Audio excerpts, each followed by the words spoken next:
नमस्कार दोस्तों, बहुत बहुत स्वागत है आप सभी का मेरे चैनल में जिसका नाम है व्हाट यू वांट। तो दोस्तों, हम में से कोई भी ऐसा नहीं चाहेगा कि हम जो अपने मेहनत के द्वारा पीएफ में कंट्रीब्यूशन करते हैं, पीएफ के अकाउंट में अपना पैसा जो है जमा करवाते हैं और उस पैसे को निकालते वक्त किसी प्रकार की कटौती की जाए तो हमें बहुत बुरा लगेगा। और ऐसा बहुत सारे लोगों के साथ होता है, क्योंकि मेरी जो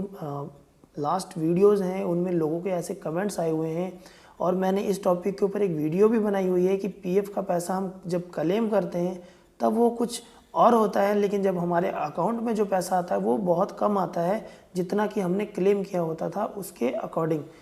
तो इन सभी रीज़न्स के बारे में कहीं ना कहीं ये पॉइंट भी एक रीज़न है जिसकी वजह से हमारा पीएफ का पैसा हमें लगता है कि कम आया है, लेकिन कहीं ना कहीं अवेयरनेस ना होने की वजह से और एक गलती की वजह से हमारा जो पैसा है वो हमें कट कर मिलता है और उस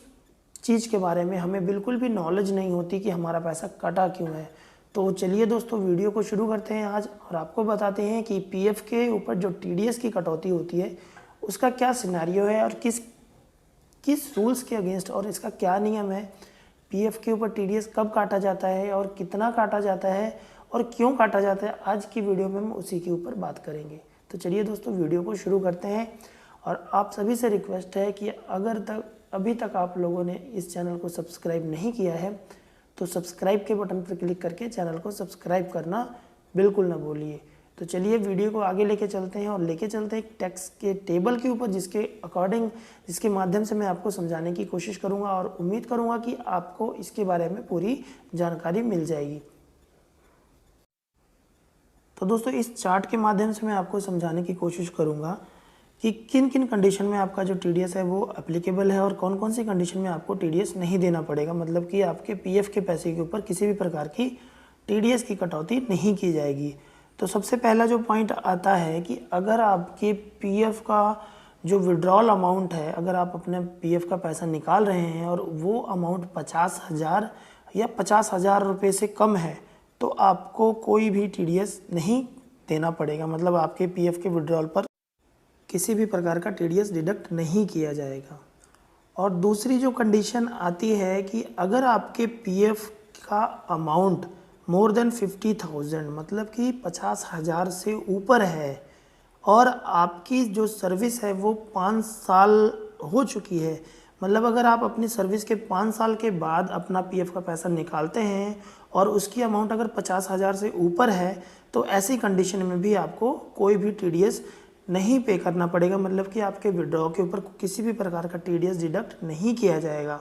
तो यहाँ तक आई होप कि आपको समझ में आ गया होगा कि अगर आपके विड्रॉल अमाउंट 50,000 रुपये से कम है तो आपको किसी प्रकार का टीडीएस नहीं देना है, और अगर आपका विड्रॉल अमाउंट 50,000 से ज़्यादा है और आपकी सर्विस जो है वो भी 5 साल से ऊपर की है, मतलब आपको काम करते हुए 5 साल से ज़्यादा हो गया है, तो ऐसी कंडीशन में भी आपको किसी भी प्रकार का टीडीएस डिडक्टेबल नहीं होगा आपके पीएफ के अमाउंट पर। अब बात आती है कि अगर आपके पीएफ का अमाउंट जो है वो 50,000 से ज़्यादा है और आपकी सर्विस 5 साल से कम है, मतलब अगर आप 5 साल से पहले अपने पीएफ के पैसे को निकालते हैं और उसकी जो अमाउंट है वो 50,000 से ऊपर है, तो इसमें दो तरह के पॉइंट आते हैं। पहला तो ये कि क्या आपने अपना जो पैन कार्ड है वो अपने पीएफ अकाउंट के साथ लिंक करवाया हुआ है, और दूसरा आता है कि क्या आपने अपना पैन कार्ड अपने पीएफ अकाउंट के साथ लिंक नहीं करवाया है। तो पहले के बारे में बता देता हूँ कि अगर आपने अपना पैन कार्ड अपने पीएफ अकाउंट के साथ लिंक नहीं कराया है तो ऐसी कंडीशन में आपको बहुत बड़ा नुकसान होगा, क्योंकि आपकी जितनी भी अमाउंट होगी विड्रॉल के टाइम पे, मान लीजिए कि अगर आपकी विड्रॉल अमाउंट का टोटल 1 लाख बनता है तो उस विड्रॉल अमाउंट के ऊपर आपको 34.60% का टीडीएस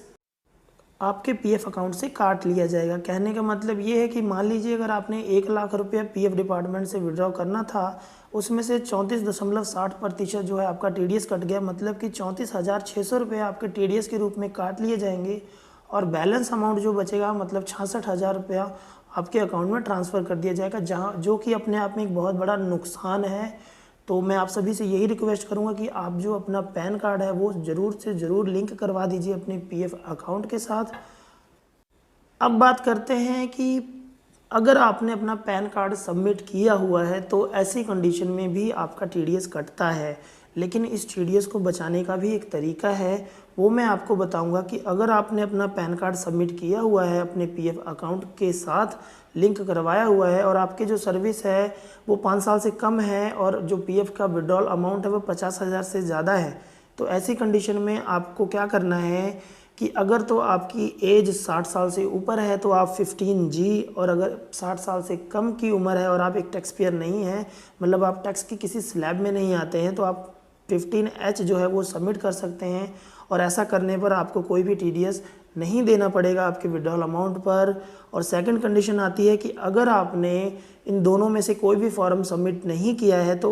आपको 10% टीडीएस के रूप में आपके टोटल पीएफ के विड्रॉल अमाउंट पर देना पड़ेगा। तो ये एक छोटी सी इन्फॉर्मेशन थी। उम्मीद करूँगा दोस्तों आपको ये वीडियो पसंद आएगी। और इसी के साथ एक बात मैं और बताना चाहूँगा, और ये बात मैं अपनी हर एक वीडियो में बताता हूँ कि दोस्तों बहुत सारे लोगों के मन में एक क्वेश्चन होता है और मेरी एक वीडियोस के ऊपर मोस्टली इसी चीज़ के बारे में लोगों के कमेंट आए हुए हैं कि हमने जो पैसा क्लेम किया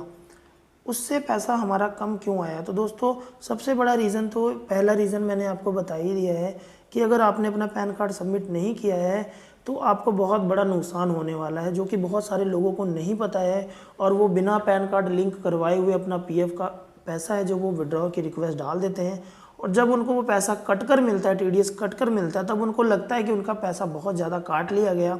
और जिसकी वजह से वो परेशान होते हैं। तो दोस्तों ऐसी कोई भी परेशानी आप में से किसी को ना हो, तो इसीलिए मैं आप सभी से रिक्वेस्ट करूंगा कि आप कोई भी फाइनेंशियल ट्रांजैक्शन करें, लेन देन करें, तो पहले उसके बारे में प्रॉपर नॉलेज ले लें, प्रॉपर जानकारी ले लें कि ऐसा करने पे हमें किसी प्रकार का नुकसान तो नहीं है, और अगर ऐसा करते हैं तो हमें किस किस जो रूल्स को फॉलो करना पड़ता है। तो उम्मीद करूंगा दोस्तों आपको मेरी बातें अच्छी लगी होंगी, वीडियो अच्छी लगी होगी, तो ज़्यादा से ज़्यादा सब्सक्राइब कीजिए, ज़्यादा से ज़्यादा शेयर कीजिए, लाइक कीजिए। थैंक यू दोस्तों।